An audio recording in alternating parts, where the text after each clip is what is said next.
Hai teman-teman, hari ini kita akan terbang kembali ke masa lalu, tepatnya ke tanah Betawi yang ramai, untuk bertemu dengan seorang pahlawan super tanpa jubah bernama si Pitung. Pitung adalah seorang anak muda yang sangat istimewa. Sejak kecil, ia bukan hanya pandai mengaji, tapi juga sangat berbakti kepada orang tuanya. Ia tumbuh menjadi pemuda yang saleh dan baik hati. Orang tua Pitung sadar, anak mereka harus punya bekal diri. Maka, Pitung dikirim ke pesantren milik seorang guru hebat bernama Haji Naipin. Di sana, Pitung tidak hanya memperdalam ilmu agama, tetapi juga belajar ilmu bela diri yang sangat keren, yaitu pencak silat. Pitung sangat cepat menguasai semua gerakan silat.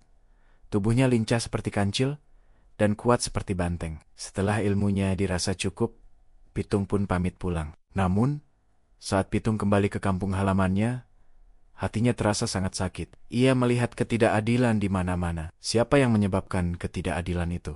Tentu saja, kompeni Belanda yang sombong, dan juga orang-orang kaya serakah yang suka menindas rakyat kecil. Rakyat miskin dipaksa bekerja keras tanpa upah yang layak. Suatu hari, Pitung mengalami nasib buruk. Uang hasil jerih payah menjual kambing yang harusnya dibawa pulang, malah hilang dicopet. Pitung marah besar. Dengan ilmu silat yang ia kuasai, Pitung mengejar para pencopet itu. Bukan hanya uangnya kembali, Pitung malah melakukan hal yang tidak terduga. Ia mengajak para pencopet itu bekerja sama. Tapi, ada syaratnya. Mereka tidak boleh merampok rakyat miskin. Mereka hanya boleh merampok rumah kompeni Belanda dan orang-orang kaya yang jahat. Dan yang paling penting, semua hasil rampokan itu harus dibagikan kepada rakyat kecil yang kelaparan. Wah, hebat sekali ya niat si Pitung.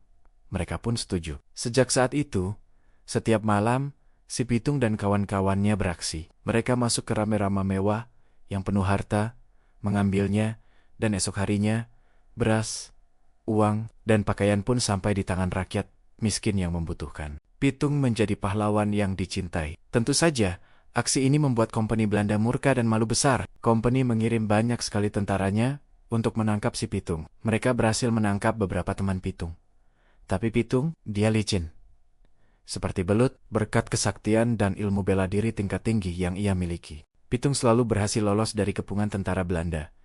Ia melawan, melompat, dan menghilang secepat kilat. Sampai akhirnya, si Pitung menjadi legenda abadi. Kisahnya diceritakan dari mulut ke mulut, sebagai pahlawan rakyat Betawi yang berani membela kebenaran. Jadi, teman-teman, si Pitung mengajarkan kita bahwa keberanian sejati adalah menggunakan kekuatan kita untuk menolong yang lemah. Terima kasih sudah menonton. Jangan lupa like, subscribe, dan sampai jumpa di cerita pahlawan selanjutnya.